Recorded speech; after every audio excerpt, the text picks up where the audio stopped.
14 अप्रैल 1912 वो अभागा जहाज जो अपनी पहली यात्रा में ही दम तोड़ देता है। ये इतिहास के पन्नों में दर्ज वो काली रात है जिसने महज कुछ घंटों में ही सैकड़ों लोगों की जान ले ली।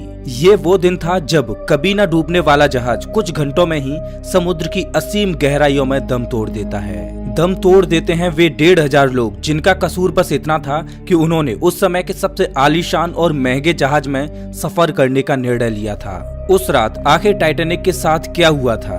आखिरकार कैसे 1200 दिनों में बनाए जाने वाला टाइटैनिक जहाज महज 2.5 घंटों में डूब गया?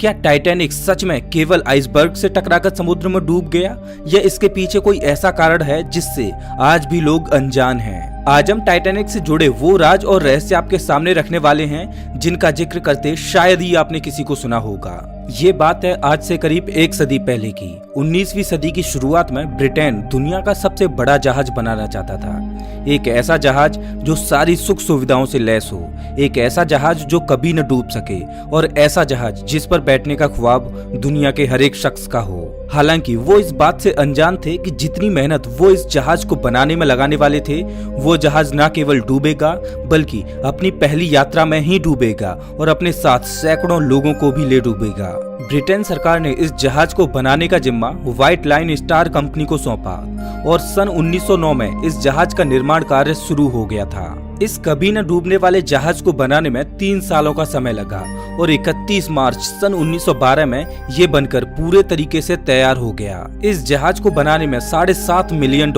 यानी कि आज के समय के हिसाब से देखें तो लगभग $200 मिलियन का खर्च आया था। टाइटैनिक को बनाने में उस समय की सबसे आधुनिक टेक्नोलॉजी का प्रयोग किया गया था।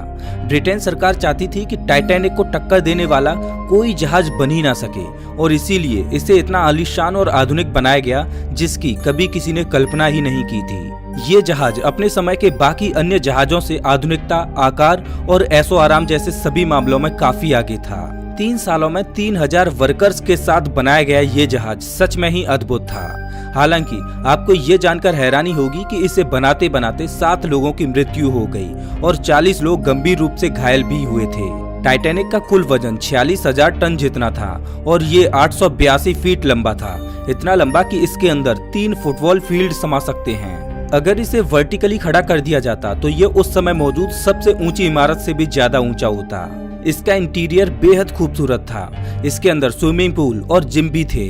टाइटैनिक को फर्स्ट क्लास, सेकंड क्लास और थर्ड क्लास रूम्स में विभाजित किया गया था। फर्स्ट क्लास के रूम्स में dining saloon, reception room, restaurant, reading व writing room, smoking room, cafe के साथ और अन्य तरह की सुविधाएं भी थी। अंदर से ये एक महल से कम नहीं था। यहाँ सीढ़ियों के साथ गुंबद की शेप में रूम्स भी थे जो पुराने समय में राजा रानियों के महलों जैसे ही थे। यात्रा करने के लिए टाइटैनिक के फर्स्ट क्लास रूम की टिकट 2.7 लाख, सेकंड क्लास की टिकट 1 लाख और थर्ड क्लास रूम की टिकट 2000 रुपए थी। बाहर से देखने पर टाइटैनिक और बाकी अन्य जहाजों में आसानी से अंतर किया जा सकता था क्योंकि ये बाकी के अन्य जहाजों के मुकाबले बहुत विशाल था। इस जहाज में कुल 4 चिमनी थी जिसमें से चौथी चिमनी से धुआं नहीं निकलता था। इस चिमनी को लगाया गया था जहाज को खूबसूरत बनाने व स्थिरता प्रदान करने के लिए। टाइटैनिक को चलाने के लिए हर दिन 600 टन कोयले की जरूरत पड़ती थी जिसके लिए उस समय 176 लोगों को काम पर रखा गया था। टाइटैनिक से राख और धुआं दोनों ही निकलते थे जो कि वातावरण के लिए खराब थे। टाइटैनिक को इतने ज्यादा कोयले की जरूरत पड़ रही थी कि कोयले की कमी ही होने लग गई। इसी वजह से व्हाइट लाइन स्टार कंपनी द्वारा बनाए गए 2 अन्य जहाजों की यात्राओं को रद्द करना पड़ गया। टाइटैनिक में सेफ्टी का पूरा ध्यान रखा गया था। इतने बड़े और मजबूत टाइटैनिक का निचला हिस्सा 16 अलग अलग वाटर टाइट कंपार्टमेंट से बनाया गया था। अगर 16 में से 4 कंपार्टमेंट्स में भी पानी भर जाता तब भी ये जहाज समुद्र में नहीं डूब सकता था। इसके अलावा इसका बेस 2-2 लेयर से मिलकर बना था। अगर निचला वाला लेयर टूट भी जाता तब भी जहाज सुरक्षित रहता, ऐसा वाटर लाइन स्टार कंपनी का कहना था। टाइटैनिक के इन्हीं 2 सेफ्टी फीचर्स के कारण उसे द अनसिंकेबल शिप यानी कि कभी न डूबने वाला जहाज कहा जाता था। टाइटैनिक की कहानी शुरू होती है 10 अप्रैल 1912 को। इसी दिन टाइटैनिक अपनी पहली यात्रा पर निकला था। टाइटैनिक जहाज का प्रचार बेहद जोरों शोरों से किया गया था, इसीलिए यात्रा से पहले इसकी एक झलक देखने के लिए ही हजारों लोग समुद्र के किनारे एकत्रित हुए थे। 10 अप्रैल 1912 को 924 यात्रियों के साथ टाइटैनिक साउथहैम्प्टन से न्यूयॉर्क के लिए रवाना हुआ। 42 किलोमीटर प्रति घंटे की रफ्तार से ये 10 अप्रैल को ही शाम के समय चेरबर्ग पहुंचा। चेरबर्ग से 274 यात्रियों को लेकर टाइटैनिक 11 अप्रैल को आयरलैंड के क्वींसटाउन पहुंचा, जहां से 123 और यात्री टाइटैनिक पर बैठे और यहां से जहाज सीधा न्यूयॉर्क के लिए रवाना हुआ। जहाज अपनी फुल स्पीड 40 किलोमीटर प्रति घंटे की रफ्तार से यात्रा कर रहा था। आयरलैंड से न्यूयॉर्क जाते जाते टाइटैनिक को रास्ते के बीच आइसबर्ग होने की चेतावनी मिलने लगी, लेकिन जहाज के कैप्टन स्मिथ इन चेतावनियों को नजरअंदाज करते रहे। दरअसल ऐसा कहा जाता है कि व्हाइट लाइन स्टार कंपनी के चेयरमैन ने कैप्टन स्मिथ को कहा था कि जहाज की गति को धीमा न किया जाए, ताकि जहाज एक दिन पहले ही अपनी मंजिल तक पहुंच जाए। और टाइटैनिक विशालता और भव्यता के साथ साथ अपनी रफ्तार के कारण भी सुर्खियों में आ जाए। आइसबर्ग की पहली चेतावनी मिलने के बाद जहाज की डायरेक्शन को 2 बार मोड़ा गया, लेकिन इसकी गति को कम नहीं किया गया। 2 दिन बाद टाइटैनिक अटलांटिक ओशियन में होता है। सूरज ढलता है और रात का समय हो जाता है। इस समय तक टाइटैनिक को आसपास के जहाजों से 7 और आइसबर्ग की चेतावनी मिलती है, लेकिन इस बार ना तो जहाज की स्पीड कम होती है, ना ही तो उसकी डायरेक्शन में कोई बदलाव किए जाते हैं। कैप्टन स्मिथ ने 2 क्रू मेंबर्स को जहाज के सबसे ऊपर तैनात कर दिया था, ताकि अगर सामने कोई खतरा दिखे तो वो जल्द ही उन्हें आगाह कर दें। लेकिन दोस्तों, ये कदम भी टाइटैनिक को किसी प्रकार से बचा नहीं पाया। शायद टाइटैनिक की किस्मत में डूबना ही लिखा था। 14 अप्रैल की रात आसमान में चांद नहीं था, केवल कुछ तारे थे जिनकी फीकी फीकी रोशनी पड़ रही थी और चारों तरफ घना अंधेरा था। इसीलिए दूर मौजूद किसी चीज को देख पाना संभव नहीं था। दोनों क्रू मेंबर्स में से एक क्रू मेंबर को सामने एक काला सा पहाड़ दिखाई देता है। वैसे तो ये काला था, लेकिन वो क्रू मेंबर जल्द ही समझ गया कि वो काला पहाड़ कुछ और नहीं बल्कि आइसबर्ग ही है। बिना समय गवाए ये क्रू मेंबर नीचे अधिकारियों को खबर पहुंचाता है कि सामने एक बड़ा सा आइसबर्ग है और जहाज को बाईं तरफ मोड़ने का आदेश देता है। ये खबर सुनते ही नीचे के अधिकारी विचलित हो जाते हैं और जितनी जल्दी हो सके उतनी जल्दी जहाज को बाईं ओर मोड़ने की कोशिश करते हैं। लेकिन जब तक आइसबर्ग मिलने की चेतावनी मिली तब तक बहुत देर हो चुकी थी। सभी प्रयासों के बावजूद जहाज आइसबर्ग से टकरा गया। आइसबर्ग के टकराने से 37 सेकंड पहले ही आइसबर्ग दिखा था।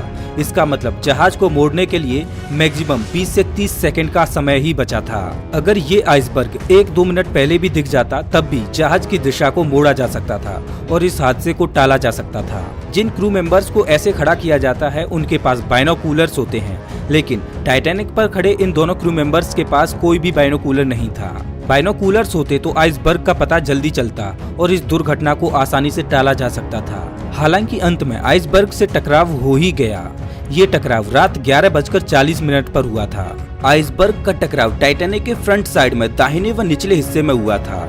इसी कारण टाइटैनिक के बेस के स्टील प्लेट्स में खरोंच आ गई और उसके वाटर टाइट कंपार्टमेंट में पानी भरने लग गया। 16 में से 6 वाटर टाइट कंपार्टमेंट्स जो फ्रंट राइट साइड में थे उनमें पानी भर गया। आइसबर्ग से टाइटैनिक का टकराव इतना जोरदार था कि आइसबर्ग के कुछ टुकड़े टकराकर जहाज पर भी गिर गए थे। अगर टाइटैनिक के 4 कंपार्टमेंट्स में पानी भर जाए तो शायद जहाज चलता रहता और उसे कोई दिक्कत नहीं होती, लेकिन यहाँ पर तो 6 कंपार्टमेंट्स में पानी भर गया था। जहाज के ऑफिसर समझ जाते हैं कि अब ये जहाज, जिसे वे अनसिंकेबल कहते हैं, वो अब डूब जाएगा। खतरे को देखते हुए कैप्टन स्मिथ ने आदेश दिया कि लोगों को लाइफ बोट के जरिए शिप के बाहर निकाला जाए। हालांकि इम्पैक्ट के शुरुआती कुछ समय तक ज्यादातर लोगों को यही लग रहा था कि ये जहाज नहीं डूबेगा, क्योंकि उन्होंने एडवर्टाइजमेंट्स में अनसिंकेबल नाम सुन रखा था। यही कारण था कि शुरुआत में लोग ज्यादा डरे हुए नहीं थे और भगदड़ भी नहीं मची थी। लेकिन जैसे जैसे समय बीता वैसे ही परिस्थितियां खराब होने लग गईं। एक और सबसे बड़ी परेशानी ये थी कि जहाज में जरूरत या कहें कि फुल कैपेसिटी में लाइफ बोट्स मौजूद नहीं थी। एक लाइफ बोट में 65 लोगों की जगह थी और जहाज पर कुल 20 लाइफ बोट्स थे। मतलब कि ज्यादा से ज्यादा 1300 लोगों को ही जहाज के बाहर निकाला जा सकता था। वहीं कुल 2200 यात्री जहाज पर मौजूद थे। लेकिन दोस्तों, यहाँ पर भी लोगों की एक बड़ी लापरवाही देखने को मिली। शुरुआत में लाइफ बोट्स पर ज्यादा लोग चढ़ने को तैयार ही नहीं थे। लोगों को ये लग रहा था कि ये जहाज नहीं डूबेगा, इसीलिए शुरुआत में लाइफ बोट्स अपनी फुल कैपेसिटी के साथ नहीं निकले। धीरे धीरे जब जहाज में पानी भरने लगा तब लोगों को एहसास हुआ कि ये जहाज अब डूब सकता है और इसी के बाद लोगों के बीच भगदड़ मच गई। ज्यादा से ज्यादा लोग अब लाइफ बोट पर जाने के लिए लड़ रहे थे। बच्चों और महिलाओं को पहली प्रायोरिटी दी गई और सबसे पहले इन्हें ही निकालने पर जोर दिया गया। कुछ लोगों ने अपनी मृत्यु को स्वीकार भी कर लिया। वे जहाज में ही स्थिर बने रहे और मृत्यु का इंतजार करते रहे। कहा जाता है कि म्यूजिशियंस का एक ग्रुप जहाज डूबने के समय भी आराम से म्यूजिकल इंस्ट्रूमेंट्स बजा रहा था ताकि मरने वाले लोग अपने अंतिम समय में थोड़ी खुशी के साथ मरें। धीरे धीरे जहाज के कंपार्टमेंट्स में पानी भरने लग गया, जिससे जहाज का अगला हिस्सा पानी में डूबने लगा और पिछला हिस्सा ऊपर की ओर खड़ा हो गया। रात के 2:20 पर वो समय आया जब जहाज बीच से टूट गया और 2 हिस्सों में बट गया। इसके बाद पल भर में ही जहाज के दोनों हिस्से पानी में डूब गए।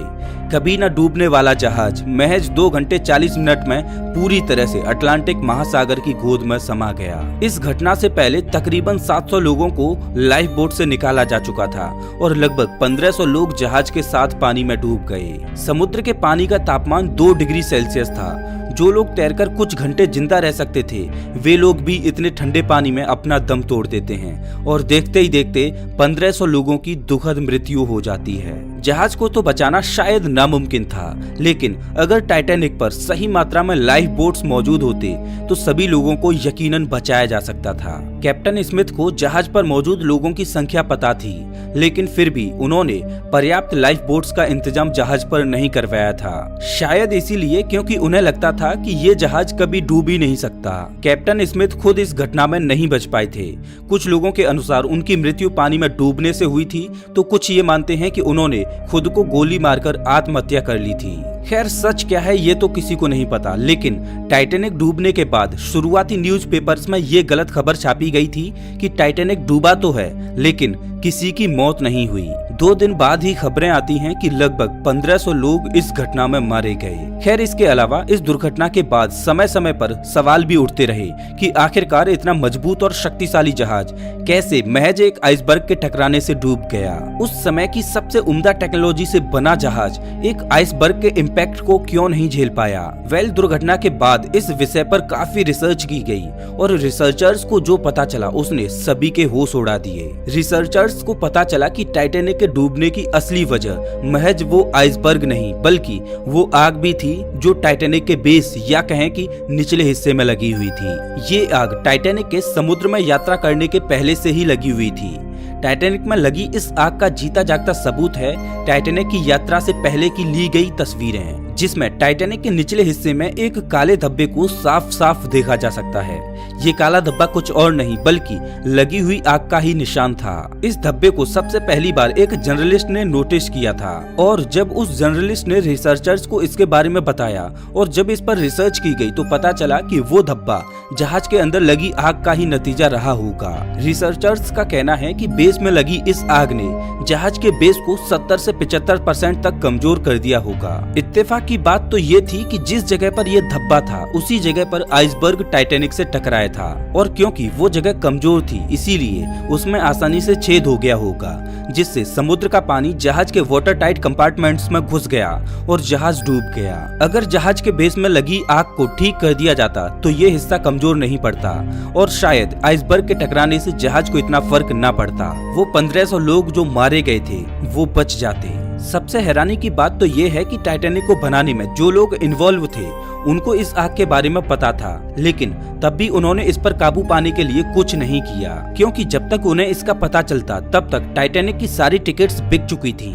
अगर उस समय इस सफर को रद्द किया जाता तो कंपनी को बहुत बड़ा घाटा उठाना पड़ता, जिसके लिए कंपनी तैयार नहीं थी। तो दोस्तों ये थी कभी न डूबने वाले जहाज टाइटैनिक की कहानी। अगर आपको ये वीडियो अच्छा लगा हो तो इसे लाइक करें और ऐसे ही वीडियोज के लिए चैनल को सब्सक्राइब करें, साथ ही बेल आइकन दबाएं।